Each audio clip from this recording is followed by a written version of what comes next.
Paul is finally here, live. And I, I reckon when he was leaving, he probably had a bet if he was going to survive one day. He's on his second day and counting.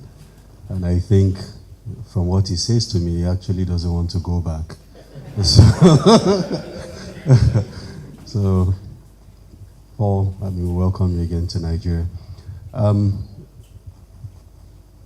What we're going to do is really more of Q&A, right? We want to be able to interact and talk and, share ideas and hear from you guys, your experiences with the CFA program. So really, the agenda is Paul will say a few words. I'll allow them to also introduce themselves. They're all from the CFA Institute. And after that, I will just moderate the Q&A. Shade Odunaya needs no introduction, so I'll do that myself anyway. But Shade handed over to me conveniently when she got tired of you guys. After all the frustration, she said someone else should take it. And so Shade is the former president, and I took over from her in March this year. From my perspective, I think this is a unique opportunity for candidates. I wish I had this opportunity, maybe about 13, 14 years ago when I started writing the exam. I got my charter 10 years ago. I'm not quite as old as Gary. Gary got his 20 years ago. I was in diapers at that time, so.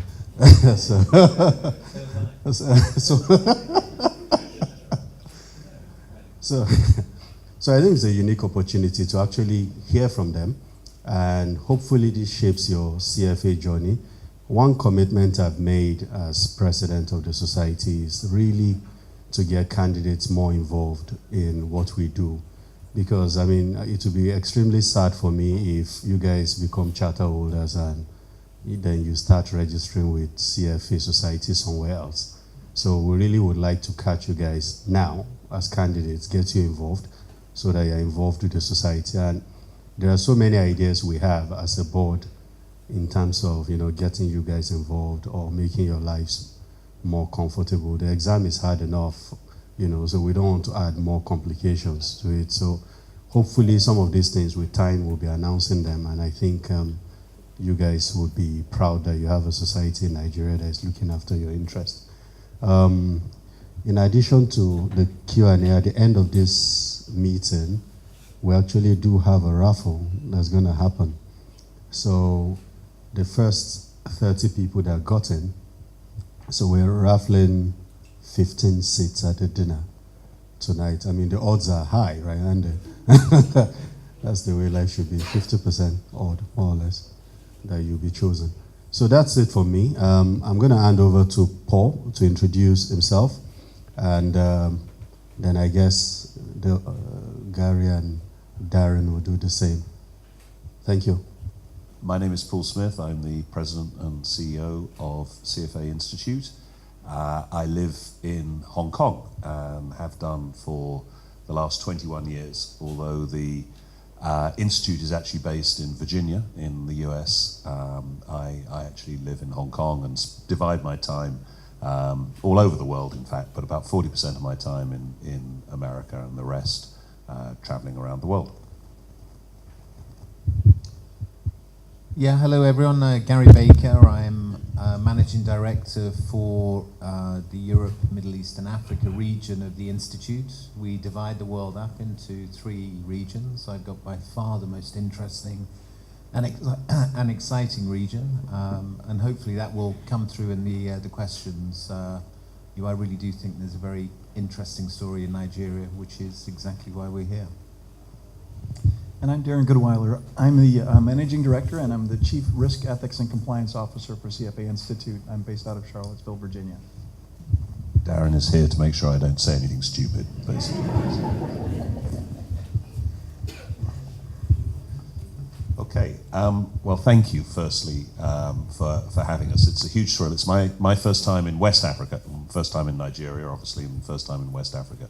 I've traveled a bit in Africa. I've spent time in the Sudan, in Egypt, in Morocco, where I actually owned a couple of small hotels at one stage of my life, and in South Africa as well. So I know Africa a little bit, but not this part of a huge continent, and it's a big thrill to be here. Can I just ask you to sort of have a show of hands, really, so that we know who we're talking to? Anyone who hasn't yet registered for the CFA exams? Anyone who is sort of thinking about being a candidate? No? All right. Level ones? Level ones? So you're about to sit level 1 in December or something like that? Oh, you've just sat. You've just sat. Okay. So level 2 candidates then? Sort of level 2s? Oh, forest of hands. And level 3s? So you're waiting for your exam results? Oh, yeah. Okay. Well, good luck. Good luck to good luck to you all who've sat. Good luck to you all.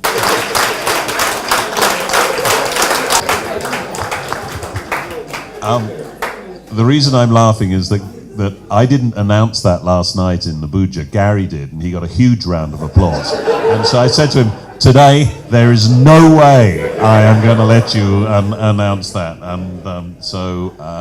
And Gary will give you a little bit more detail on that, but we'll burst that particular balloon early.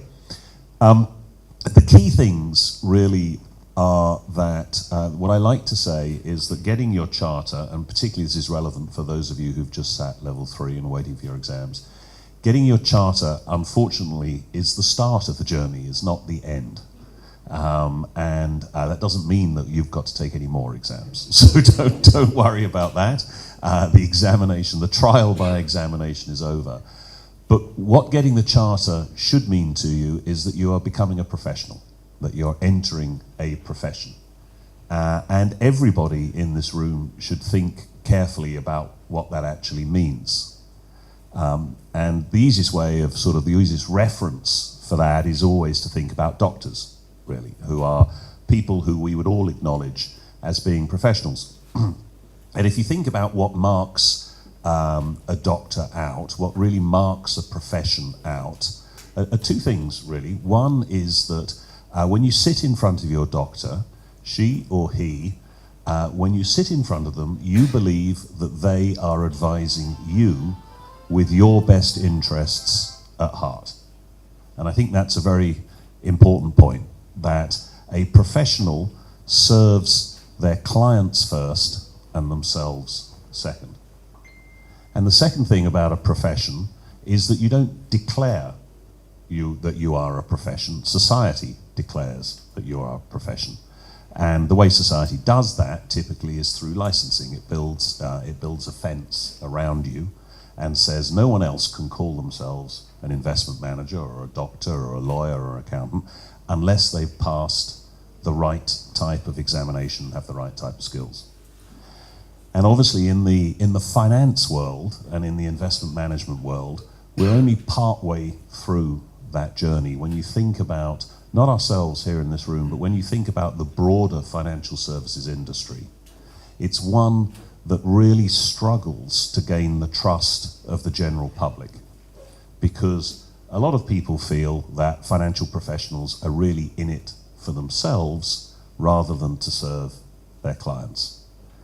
And the flip side of that is that society doesn't afford us with the protection that we as professionals who've gone through getting our charter deserve. And so those two things are linked. If we can't build that level of trust with our clients, if we can't convince them of the value that we bring to society, then they won't protect us. And so professionalism and increasing professionalism in your market is absolutely what I want you to think about as you continue with your journey to become CFA charter holders. And that plays into everything that we want to do in Africa, and particularly here in Nigeria. You are very, very lucky here in Nigeria. You have a wonderful, wonderful society, led today by Banji, but in the past by Sade. and the board members who are here, Ibukun and Lola over there, I don't know who else is in the room, but you have wonderful leadership, incredibly energetic, and committed to increasing that level of professionalism within the market here in Nigeria. Not just through creating capacity through more and more charter holders, that's part of it, but through working with regulators and other stakeholders to improve the infrastructure of the market through things like global investment performance standards, through the asset manager code of conduct, through working with people like the SEC and the stock exchange who we went round to see today about how we can develop the capital market here in Nigeria, not just so that we all can enjoy great careers, but because if we don't build a functioning financial services industry here in Nigeria, Nigeria cannot develop. And that's really the message that I find talking from the Institute is so easy to deliver in the developing world and so hard to deliver really in the developed world. Here in Nigeria, it is obvious, without financial markets that work, Nigeria can't build the hospitals it needs, the schools it needs, the roads it needs, the airports, the ports it needs, the railways to develop. And we play an absolutely vital role in that intermediation process. And we should take that as really to heart and to understand that we play an absolutely vital role in the development of Nigeria going forward. At the Institute, we failed really in Africa. We are underdone here for all sorts of reasons, particularly in sub-Saharan Africa. And Gary will talk about that in a little while, that we really need to invest more and to develop more here. Africa has the world's youth and is going to have that increasingly going forward. So we need to be strong in Africa if we are to be strong in the financial services world on a global basis. And that's really the last thing I wanted to say. Please remember as a charter holder or as a future charter holder that you're part of a global family. There are 145,000 charter holders worldwide. And the great thing about our family is it doesn't matter where you come from, it doesn't matter whether you're a man or a woman, what religion you are, you've all passed exactly the same exam. And that's a tremendous leveler for everybody really in this room, and something you should all be very proud of as you go through your journey, that you are the equivalent of anybody in New York or in London or in Hong Kong.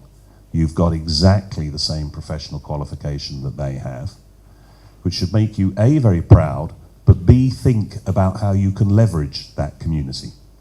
We have charter holders in 155 countries worldwide.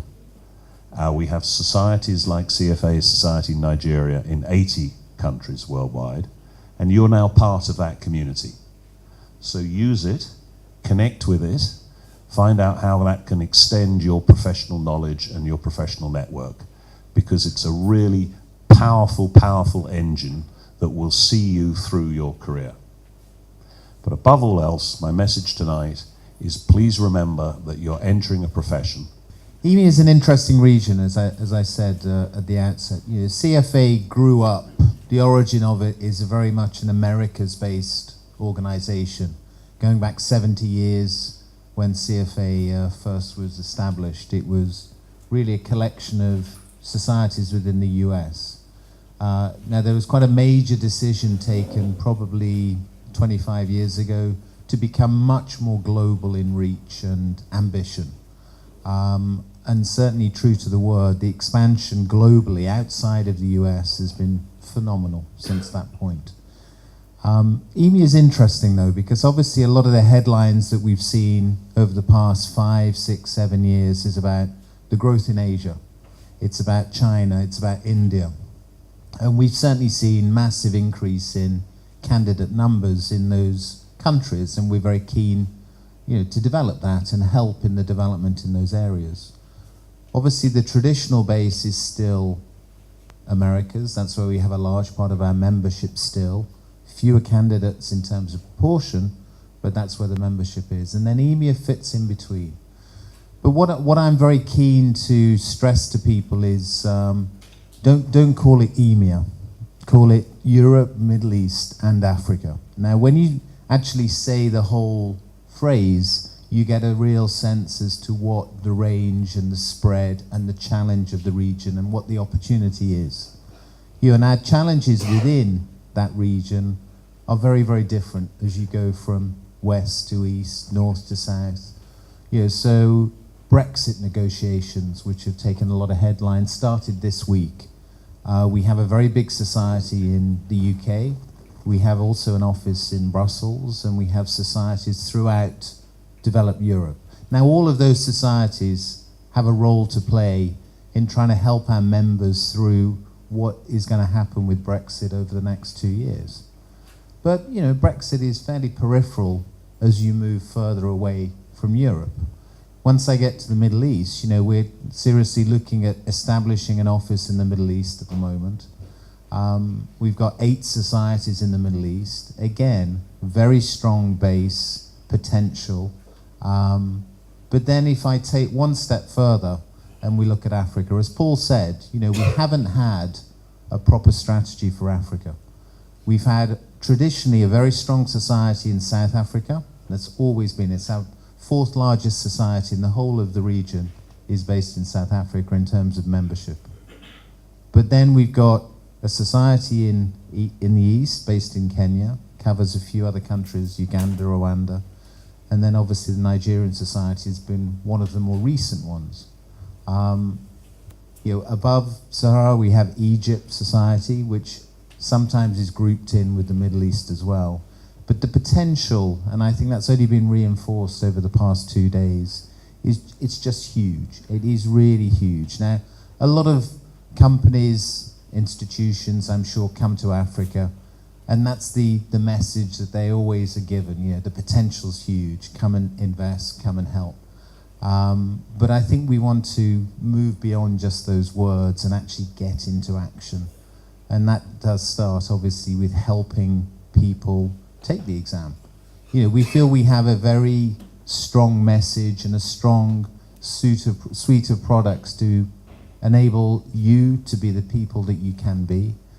And that can take care of one side of the equation. We can provide very highly skilled supply of young, ambitious, enthusiastic charter holders. And that's certainly a prime aim of what we do.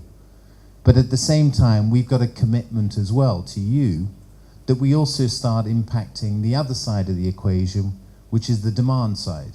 How do we help recognition of CFA within the country? How do we help to get regulators, companies, governments, universities? We have a role and a job that we have to do on helping to educate those institutions about the benefits of someone with a CFA education that has gone through that rigor and that process. And that's certainly a commitment that you have both from the Institute, but more especially from the local society, because that is where so much of the work really takes place. So we're going to see University of Lagos tomorrow on an outreach just to try and, again, get closer to that source of potential candidates and potential influences in the region. Yesterday in Abuja, we had some fantastic, very high-level meetings with government officials, which sort of gave us a lot of hope that there is support there at the highest echelons within the government. So all those ingredients are there, and really now it's up to us to deliver something back to enable your journey to be as useful, fruitful, and beneficial as possible. And that's really what I regard as my job now as we leave the country. It's the first visit that I've had to Nigeria, but it certainly will not be the last one. So I look forward to working with many of you going forwards. Thank you. I've started with the Institute a little over 18 months ago, a little over a year and a half ago. And my role, it was a brand new role in the organization. And the role really was, as we look externally to you, as far as upholding the highest in ethics and integrity, was to look internal to the organization. Paul used the expression so we could eat our own soup. So the idea is I'm going to hold everybody inside CFA Institute accountable for the same things that we are looking externally to. So that's one of my primary roles as the Chief Compliance, Risk, and Ethics Officer, is to look inside to make sure that we adhere to the same principles that we're advocating externally. I would also say I had a little epiphany while I was sitting here listening to Gary and Paul. A long time ago, I served in the Secret Service and I protected some presidents, and I started out with President Bush and then had President Clinton and then President Bush Jr. And as I was going through the academy, one of the things we always talked about as we go through the academy, on the badge is written, it says protect and serve. And then in our credential, when you open it up, it would say worthy of trust and confidence. And as I was listening to them talk, I'm not a charter holder, they are obviously, but as I was listening to them talk, there were so many parallels between when I talked about protecting and serving and when I was talking about being worthy of trust and confidence. The same things that they were saying are the same things that I had to live. And I don't know if you saw a little puff of smoke, but as I was listening to them talk, it was pretty fascinating to me, the parallels between what I did as a public servant and what you do and what you're aspiring to do as charter holders, future charter holders. So it's pretty fascinating to me, and I'm happy to be part of this discussion today. So thank you.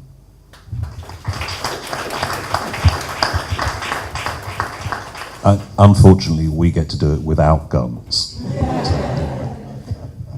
Society today probably won't be where we are without Shade's leadership as the first president.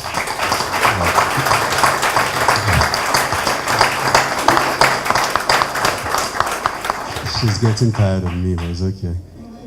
You know, my theory, Shade, by the way, I praise you for selfish reasons, because I know I'll become an ex-president one day. So I actually think it would be nice for Shade to say a word or two to the candidates before I would say one or two more words, then we'll open it up to Q&A. Good evening, everyone. It's always a pleasure to see our potential members. This day, we've been waiting for it for quite a long time. And I'm very, very happy that it's here, where we get an assurance that we're going to have a center. And I know that most of you came with that one question. In fact, some people, that's the only question. You see, I'd warned Paul ahead, and that's why he quickly leaked the secret so that he can douse the tension in the room. You are precious to us as a society, and as Banji has said, the plan for the BOG is to engage more with you and help you so that you can, the walk through the exams can be easier in whatever way we can. We can give you the answers like Paul will say, but at least we can make your life a lot more comfortable. And so with this exam center that we're getting, I'm sure that most of you are already calculating how much it's going to save you. Yeah. And I'm sure that at work, your employers will be also happy to hear that, because they also will relieve the pressure of so many people taking time off to prepare and to travel. So I'm happy that we are finally getting it. I'm not ready to step aside. I told Banji that after this event today, I'm going into the background. He can lead now. Thank you very much.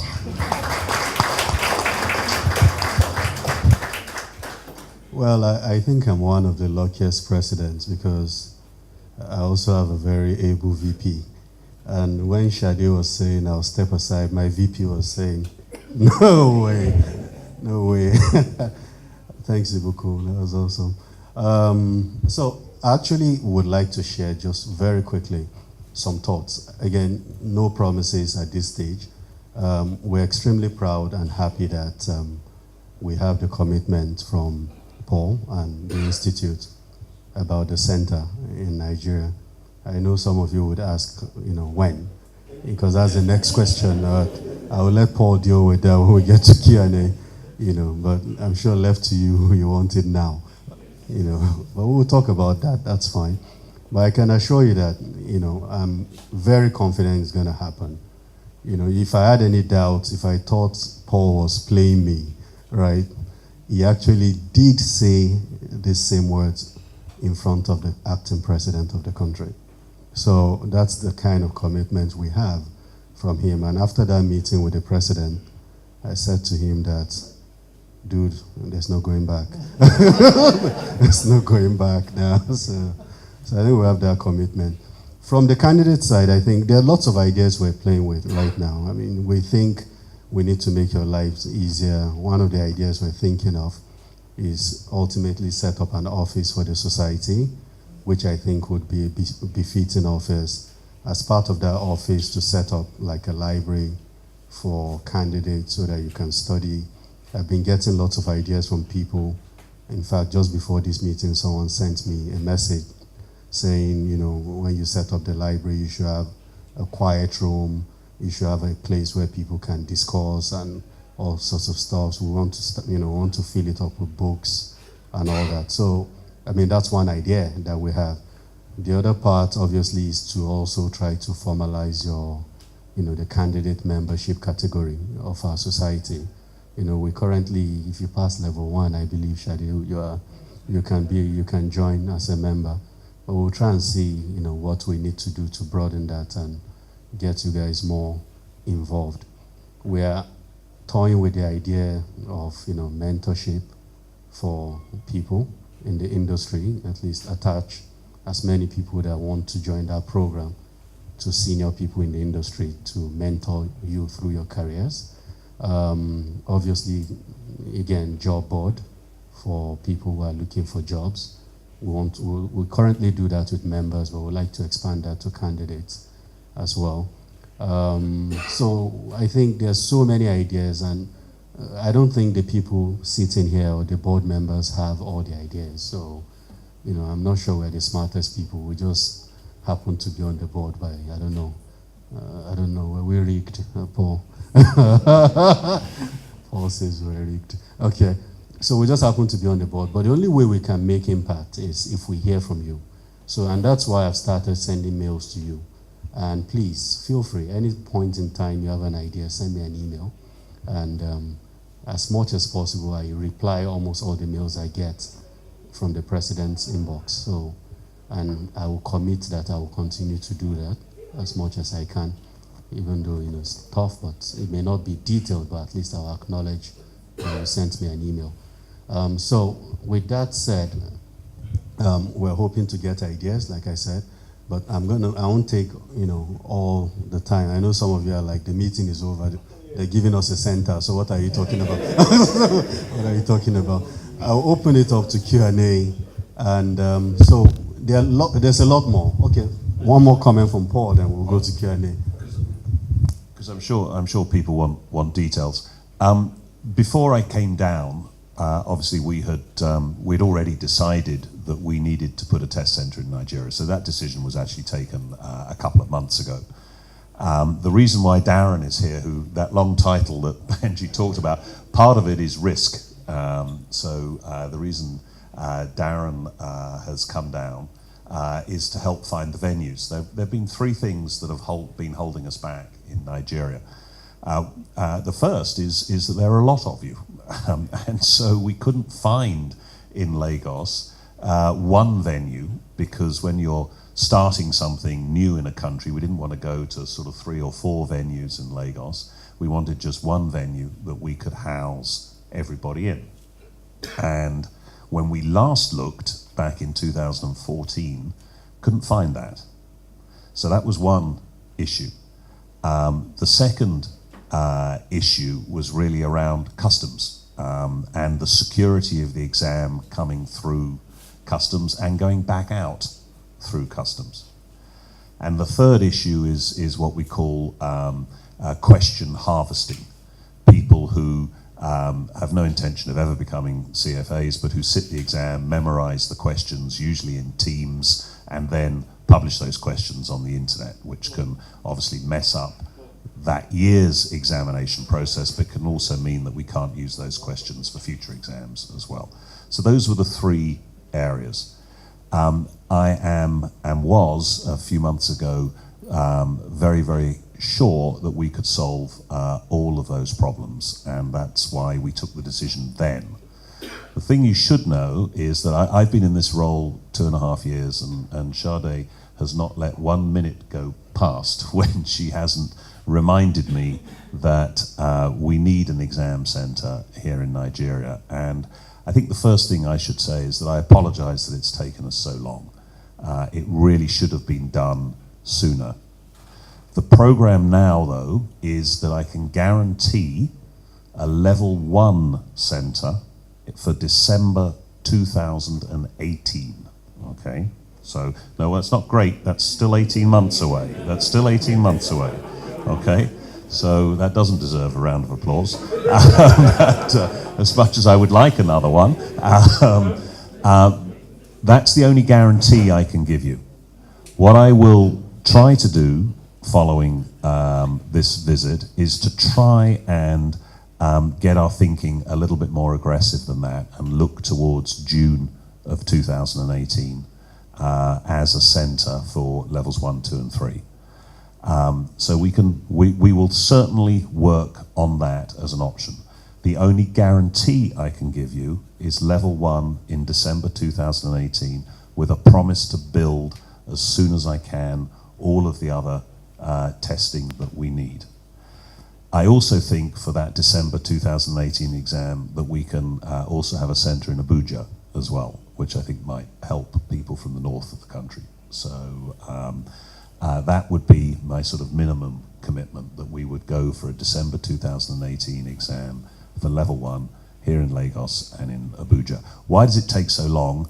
Because obviously you've got a visit space, you've got a book space, space is often booked out, you know, you can't get the right space, you've got to get the British Council or their equivalent organised as proctors for the exam. So, you know, it does take a little while, and so that's the challenge. And then there is these final two pieces. We believe, having met the acting president yesterday and also the trade minister, that all of our issues with customs are certainly ones that we can find solutions for.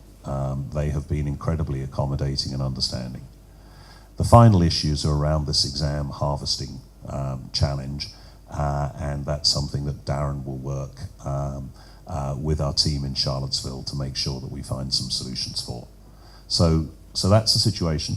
I think it's like all new things. What you find in life is that as soon as you get your feet wet, you suddenly discover that the water isn't quite as awful as you thought, and that you can build very quickly from there. And it's always making a start in life that's the problem. And I apologize it's taken us so long, but the end of this is near. I have one other just piece of information that we haven't really been talking about, but which was a decision that was taken a long while ago, about 6 or 7 months ago now, that I would like to mention to you as well, is that we're very conscious that the June exam takes place in Ramadan. And for 2018 and 2019, we're going to move the exam by 2 weeks next year and by 1 week the following year, so that it falls outside of Ramadan going forward. So I know that's not as relevant here in Lagos as in some other parts of the country, but it is an important step, I think, forward from your institute to show that we do care and we are trying to listen and we are trying to make sure that all of our students around the world are accommodated. And that I can absolutely promise you that we're trying hard to do that. So, thank you. Ibukun Oyedeji, she's Vice President of the board. And Chuka Madwabum, standing at the back. Chuka he's the General Secretary of the board. Our Assistant General Secretary is based in Abuja, Farouk, so he was with us yesterday. The most important person on the board is Lola Apampa. She's the treasurer of the board. So that's the team. So I'll open up to Q&A. Anyone who wants to go first? It's $1,000 for the first person. My question is, in your engagement with the regulators, what sort of milestones have you achieved in terms of getting involved in developing the capital market in Nigeria? Thank you. What we talked about specifically in Nigeria There are a couple of things. One is, we're very keen to sign memorandum of understanding on training the regulators and helping them in terms of understanding, particularly of things such as corporate governance, ethics, but ethical decision making. And I think we have particular skills that we can help to offer regulators on that. And that's partly helping the regulators and then obviously broadening that out to corporations, to other institutions, and to other regulators as well. Now, what we do in many areas is we try and work with regulators to get waivers on local securities exams. That's not always possible. In some jurisdictions, we have great success. So if you are CFA level 1, 2, 3, then that would give you exemption from some exams.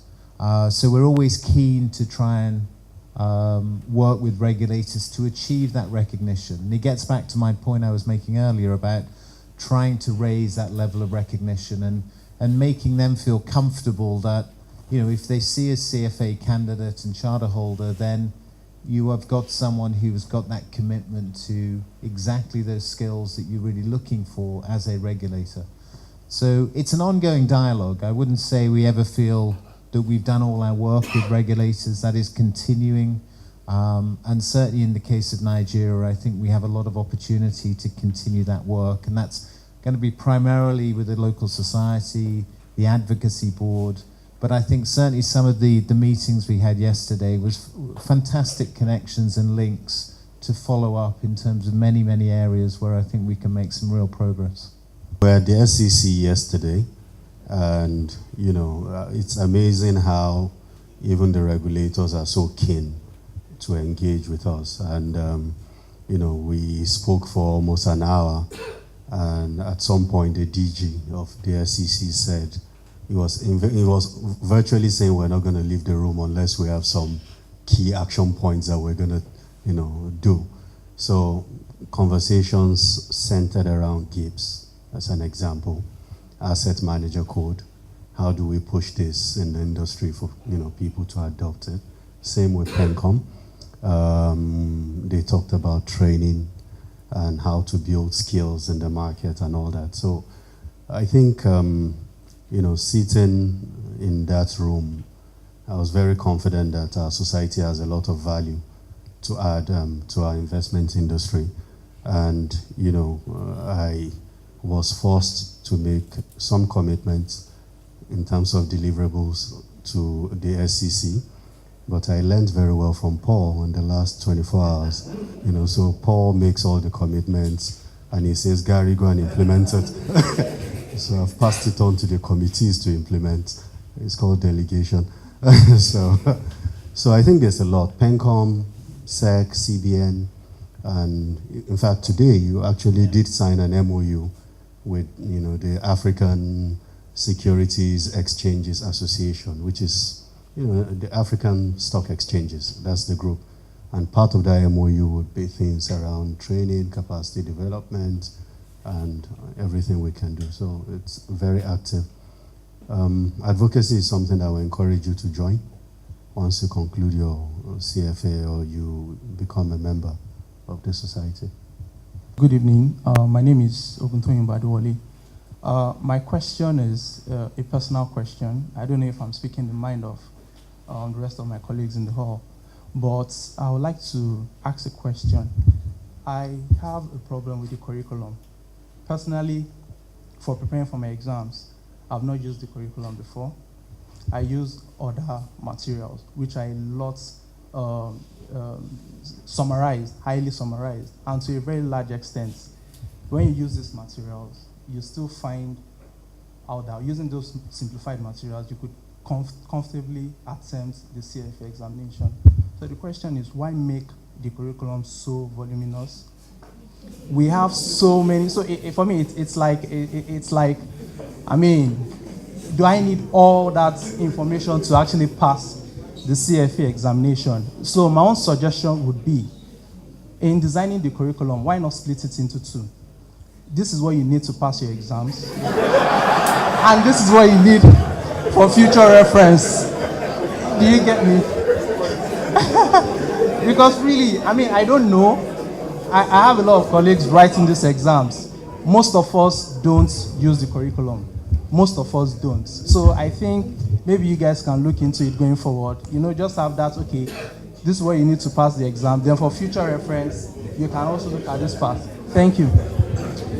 A lot of our students could be level 1 students who are still at university, so they don't have the depth of knowledge about the market that you do, and so they need a broader curriculum. So it's up to each individual to determine where they sit on that curve and to do what they think is enough.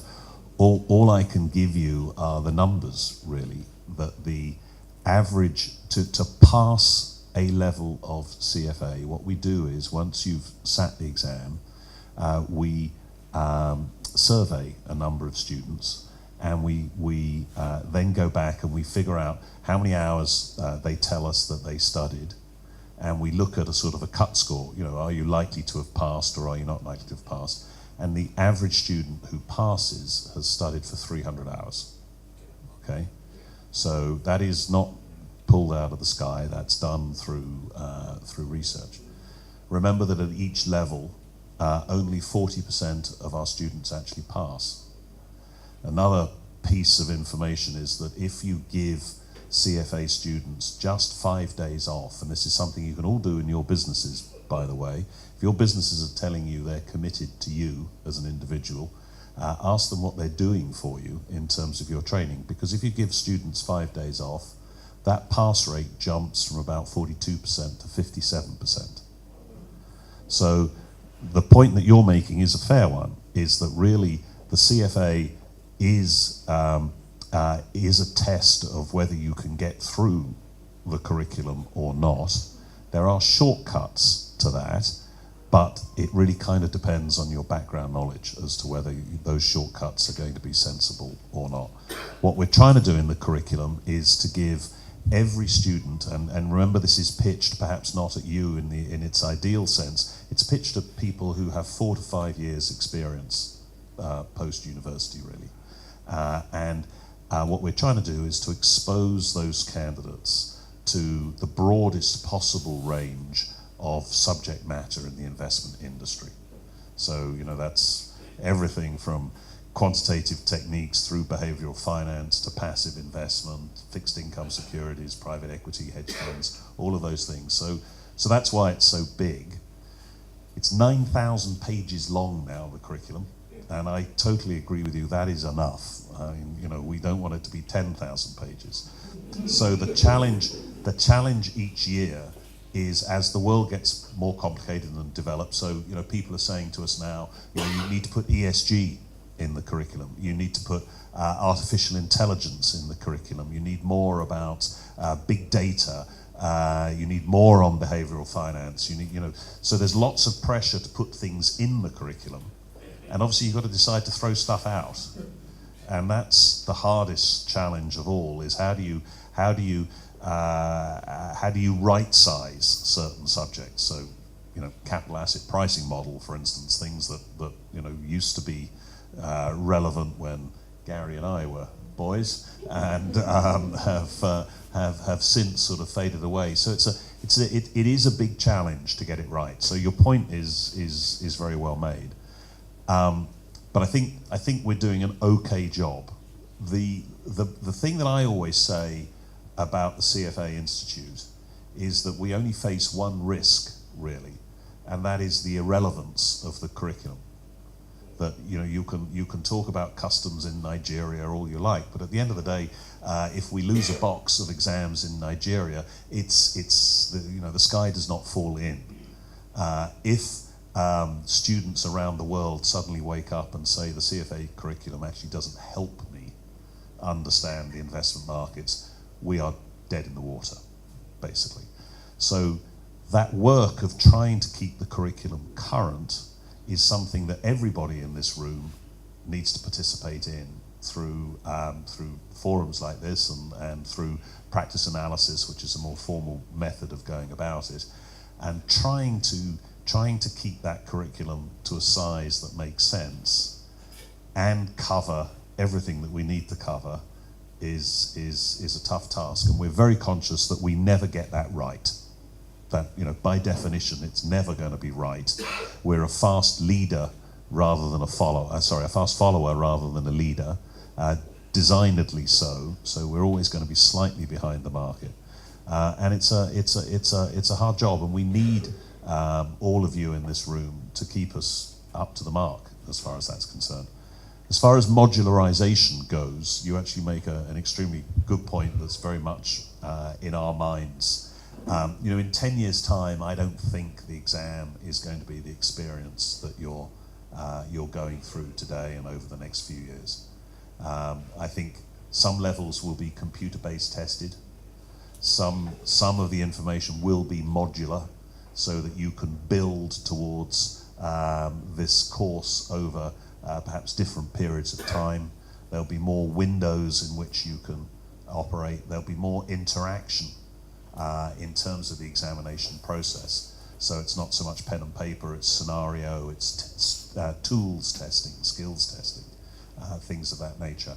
Who knows, maybe there will be different paths to a CFA as well, different flavors of CFA, maybe. You know, someone who's interested in infrastructure investment, for instance, might want to go down a different set of learning to someone who's not.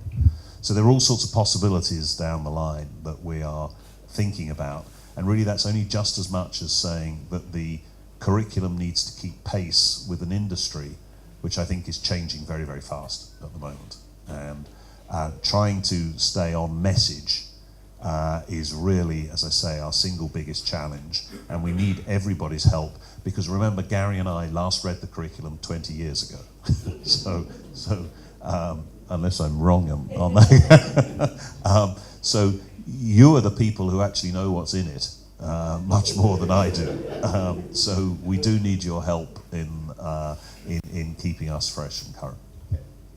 If I can add maybe one other thing is maybe from a personal experience. When I sat the exam, I think it's all very well wanting to know the basics, but I also looked at it as an opportunity to really educate myself in terms of things that I wasn't aware of within the securities markets. My background was very much equities. I was an investment research analyst for 30 years prior to joining the Institute. So when I got my charter, what was key for me was what it taught me about fixed income, about derivatives, about duration. It's about different ways of looking at cash flows, because I knew equities. I didn't have to really do that much work on that, but boy, did I need to do a lot of work on the other aspects of it. Now, at that point, I didn't want to know the minimum. I needed a lot more than just the minimum at that point. And I think it's part of the reason I think it's worth reflecting. This is not just an exam. What we're trying to do is influence and help you in your careers. It's not just pass this and that's it, you can forget about it. It's about helping you embed what you learn, what you take, into what you do every day. And yes, that's partly the ethics, but it's partly the hard skills. It's partly the skills in analysis. It's partly the skills in taking huge amount of data and synthesizing it and being able to analyze it and come up with something logical. And that's also why the levels build on each other. The basic tools are taught at level 1. You then look at asset classes level 2, and you put it all together in terms of overall portfolio management and advice in level 3. So I think it is important to try and look at it holistically. There are certainly points, and I can remember them sitting on a plane trying to sort of look at the revision notes, thinking, what the hell? Where is this? What's that? What word should I underline? You've got your yellow marker and you're just going through the books. Yeah, you might as well have a paintbrush and do the whole paint. So I can sympathize with it, but I think what you will find, and it's tough to feel it right at this point, but what you'll find is what you put in now, you get an enormous payback as you go through your career, and it keeps coming back, and suddenly you think, yeah, I know a little bit about that, or I know a lot about that, or I know where to go to follow up on it. So it's also worth looking at in that respect as well. My name is David.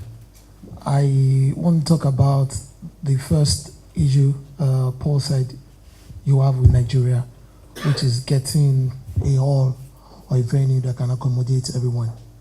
I want to ask if you have any relationship with British Council in Nigeria, because I remember when I wrote my level 1 in Ghana in December 2013, I was wondering why I had to come to Ghana to write exams, where we had better hall and better facilities in Nigeria. I wrote my ACCA in Nigeria, and the environment, the ambience in Ghana was not close to what we have in Nigeria. So really, I think you need to engage British Council because they do ACCA, and we have a lot of halls with ACs, good ambience, securities that is even far better than what we have in Ghana at the moment. So I think we really need to engage British Council because they do that for ACCA and they do it well. Yeah, the history as to why we're in Ghana, I think, is slightly clouded, but we do know that 80% of the candidates in Ghana are coming from Nigeria. So, at a minimum. So no, seriously though, we totally take your point. We do work with the British Council extensively across the globe, but and that's certainly going to be the case here. So, all that we can say, really reiterate what Paul said, that we know we've been slow to really do what's needed to be done, and you've got a commitment that we are addressing that now. We came here in 2014 and we spoke extensively to the British Council here in Nigeria, and they put us off testing here in Nigeria. So that's the honest truth. But, often in life you hear what you want to hear, and it depends on how you phrase certain questions and what you take away from those questions. But the British Council, when they told us about testing the ACCA here in Nigeria, put us off, really. Our takeaway from that conversation was it's going to be too difficult, really. Now, really when I try and analyse that, it's because we heard what we wanted to hear, rather than, okay, we understand there are problems, but this is how we're going to get around them. This time, as we engage with the British Council, which is part of Darren and Gary's mission over the next day or so, we'll be hearing what you want us to hear, and hopefully, assuredly, that will come up with a different answer. There are challenges with the British Council, having said that, and you should all be aware that obviously they have problems in December because they are doing the ACCA exam. So they told us back in 2014 that doing a December exam was going to be tough for them because they didn't at that point have the staff to be able to proctor the CFA exam. So there's that challenge as well. Now, obviously we're now back in contact with them and trying to think about how we can work around that. But the British Council, I don't know what percentage they do for us of exams around the world, but it's a very high percentage, and we work very, very closely with them and have worked closely with them here in Nigeria in the past. I'm looking from the employer's point of view. When we have written or while we are writing the CFA exams, and when we interact with our colleagues in other climes, we hear them say things like, post-passing maybe a stage of the exam, there is some form of recognition or reward by the companies, for them, to show that they have gained some additional knowledge or they have advanced in skill also. But over here, it's not really the same. And even with our interaction with some of the charter holders, to ask them, what is your experience like after finishing the exam, is not too motivating for those of us who are still writing. So my question is the local society having any form of engagement with financial institutions, or do they plan to do anything like that to see that CFA charter holders are better appreciated or recognized in the organizations when they're done? Thank you. Board members here would recall that the very first meeting we had as a board, I raised an important point, which is exactly what you've just said, and said, it's very important that we can plug in our members and also candidates, obviously, and position people properly in the industry, in terms of employment opportunities and all that kind of stuff. And I remember moving a motion at that meeting, which interestingly they didn't challenge it, and they all accepted for us to do it, to create a new committee called Employer Relations Committee. So we've set that committee up. It has a chairman now, has a vice chair, and it has some, committee members. One of their tasks really is what you've just described, which is engaging with employers, getting the right level of recognition for anyone who is involved in the CFA program, even if you haven't earned the CFA charter, but for them to appreciate, what the charter stands for.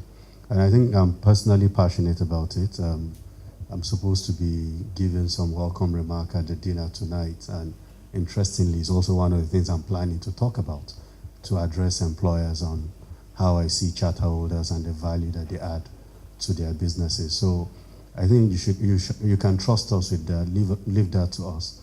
It's not going to happen overnight. I won't overpromise, but with time we will change the perception and get people to give us the right respect that we deserve. Interestingly enough, last year when we organized the first edition of the University Ethics Challenge, we got the students to meet with the MD, or will I say with some key employers, and some of them got internship just as a result of that interaction. So it's going to be gradual, but we'll get there. The other thing I would like to add is that we also need volunteers, because people really need to get this done. So it's not just the responsibility of just a handful of people, but we'll need more people to get involved, and we can actually achieve this. I understand the fact that CFA level 1 exam can be taken twice in a year, but I don't understand why level 2 and level 3 is not extended to level 2 and level 3. Part of the answer is an extension of what I was talking about earlier, that this concept that we want the exam to be embedded in your careers and your experience. And it's very deliberate that we, in some ways, slow people down. We don't want people to take level 1 1 week, 2 the next week, 3 the week after, even if it was possible. Yeah, imagine that. Because I think it's really, we're very, very keen that you put to work what you've also learnt in the exam. It's not just some separate exercise that's going on in the distance. And I think more importantly as well, we do feel that the greater your experience that you build up within your job, it's more rewarding and more beneficial to how you approach level 2, level 3, and should also enable you to perform better in those levels.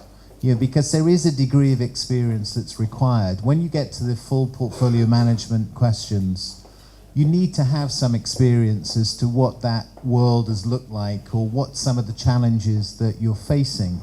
It's not theoretical at that point. I think there are more real life examples. And we tend to feel that rather than offering 6-month increments between exams, that having a year between those is important in terms of your own personal development. So there is a degree of thought that goes. It's not just to punish you and just sort of say, no, that's it. You've got to think about it for a year before you can try it again. We really do think that there is a philosophy behind why we set the exam on the timetable that we do. The way that the passing mark is set is to ensure that each exam is smoothed in relation to all of the exams that have gone before it.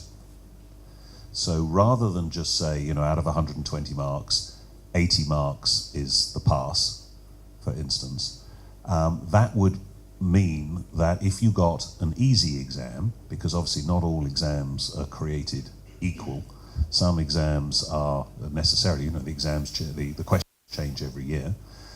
So some exams are going to be of a slightly easier or harder quality than the exams that preceded them. So what we do is we collect together a group of charter holders for each level of the exam, who sit in a room and sit that exam and then come up with a passing score. Okay, so this is a group of your peers who have been trained on the history of the last few years' exams, and they look at your exam and they say, right, for this exam we would expect, for the information that we want a charter holder to have, that the pass mark for this exam would be 83 marks or whatever it happens to be. That then goes through a psychometrician who looks at that and does all sorts of very, very strange analysis to make sure that that number is smoothed out and assessed in relation to the people who are grading the exam, because obviously depending on who the graders are, depends on whether they think it's a hard exam or not. They look at the standard deviation of the marks that each grader has given to that exam. They go through all sorts of difficult processes and they come up with a pass mark. So that's how it's done. Now, if you can be bothered, you can go and Google minimum passing scores and how exam passing scores are set, and you'll see that this is the most advanced way of setting passing scores.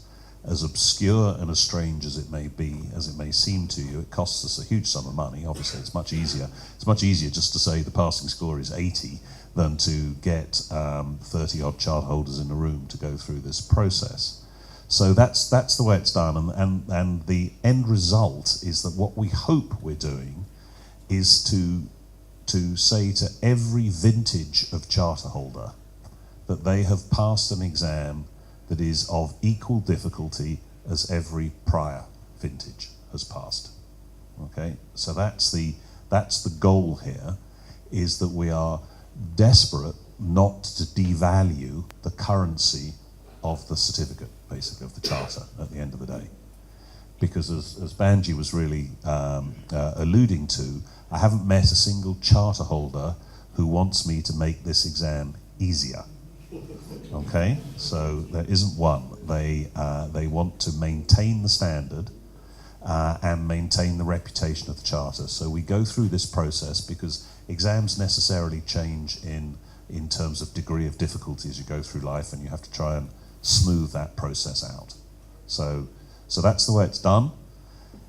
Typically, I can't give you the passing score, but typically that all comes out to the pass rates that you see, which are about 41% for level 1, 42% for level 2, and about 50% for level 3. So that's kind of the way that it works. It's pretty uniform around the world in terms of that. There aren't that many divergences. Students are equally smart in every country. And obviously when we mark exams, we have no idea where students come from. They're just the number on your exam booklet, as you know. So that's the way it's done. That delays our ability to give you your scores as quickly as you think that you should have them, because not only is there a grading process, but then there's this what we call minimum passing score work that has to be done. Is the Institute looking to partnerships with institutions of higher learning for example, master's degree, subsequent to qualification? Maybe you attend maybe a module or something and you can get a master's in finance or an MBA from institutions of higher learning. Thank you. We are not going to build a framework like the ACCA has, where you can do different things and get credits towards an ACCA qualification. Going the other way, though, we do quite a lot of work, in fact. So, for instance, if you were thinking of going and studying an MBA in the US, there are a number of MBA courses that give you waivers from their entry exam qualifications, or their entry qualifications, if you have a CFA, for instance. So you really need to go onto the website for that, where it's all recognized. So yes, we do a lot of work, and Gary actually has a team in London, and we have one in Asia, and we have one in North America, who do two things. It's called regulatory recognition, but it also includes institutes of higher learning, where we get the CFA as a recognized qualification for their courses to usually typically to get you into the course as having the requisite experience or exam qualifications that they need. We also, one other point just to mention there is I think if I've picked it up right here in Nigeria, there are, in the civil service, there are some issues that to get to certain pay grades, you need probably a master's or master's equivalent. And so we're doing that work as well in a lot of countries. In the UK, the CFA is recognized as a master's equivalent under the ladder system that they have in the UK, and we try and use that to convince authorities around the world that the CFA is the equivalent of a master's degree, which we consider it to be, because that obviously helps sometimes with pay grades in civil service world. So very conscious of all of those things. You need to bring them to Banji's attention, and then Gary will put his team on them as they're uncovered. So that's how we try to do it. I mean, I just wanted to cover women in investment because it's fabulous to see as many women as there are in the room today as candidates. And the one thing I want to say to you ladies as well is when you get the CFA, please stay in the profession. We suffer from, we have about 30% women candidates for the CFA typically worldwide, but we only have 17% charter holders as women. And so we lose too many women along the journey. But we only have 30% of candidates. So, you know, where the other 20% is a question. And so we're driving our university outreach and a lot of the other activities we do to try and get better gender balance in the profession. And it's you know, there are several problems. Getting more young women into the pipeline to start with, but then obviously keeping them in the profession, and then finally obviously getting them to the top of the profession. So there are, you know, 3 different discrete areas of challenge that we have. We passionately believe at the CFA that to have a healthy industry, not only is it socially right that we should have gender equality, but when you are talking about trying to solve complicated investment problems, you need cognitive diversity. And if we all look and think the same, then you know, we're unlikely to solve the problems that are in front of us. We're unlikely to give the best advice to our clients, which increasingly are women. More and more of the world's wealth is owned by women, and well over 50% of it will be owned by women in the next decade. So it's of really existential importance, really, that we bring more women into the profession and that we hold more women in the profession. And so a couple of years ago, we launched the Women in Investment Management Initiative, which is really geared towards increasing that pipeline, because obviously if we don't have more young women coming into the profession, then the other problems are somewhat moot.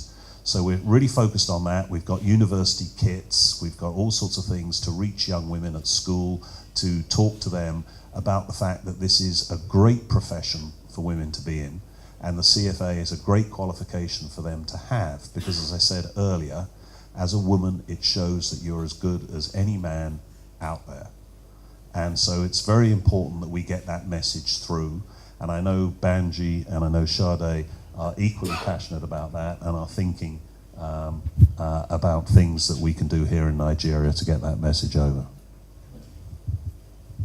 I mean, it's something that we're looking at launching in Nigeria in November as part of our Charter Award ceremony. So we'll definitely give you guys more information about the whole initiative.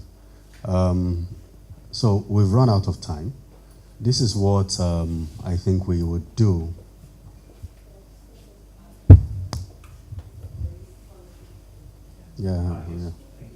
Yeah, we do have scholarships for women as well. So that's another motivation. Yeah. We have scholarships. So I know a few people had questions. We didn't get to you. My apologies for that. What I think you can do, and you know, is either you do it today, or you can send me an email,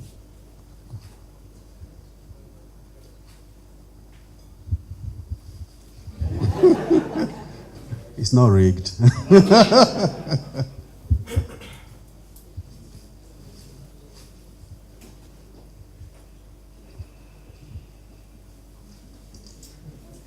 All right. If you're here, sorry. Who's going to go first? Shadi, do you want to go first? Yes, I can go first. Those who came early should please check their numbers. Yep. Because you picked up numbers when you came in. I have number 3. Number 3? Is number 3 in the room? Okay, so number 3 is joining. 12. Okay. I have number 23. 23.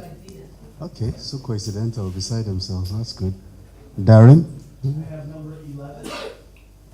11 at the back. Okay. S- 30. Sorry, 1 second. If they call your number and you don't want to attend the dinner, please let us know so that we can choose another number, right?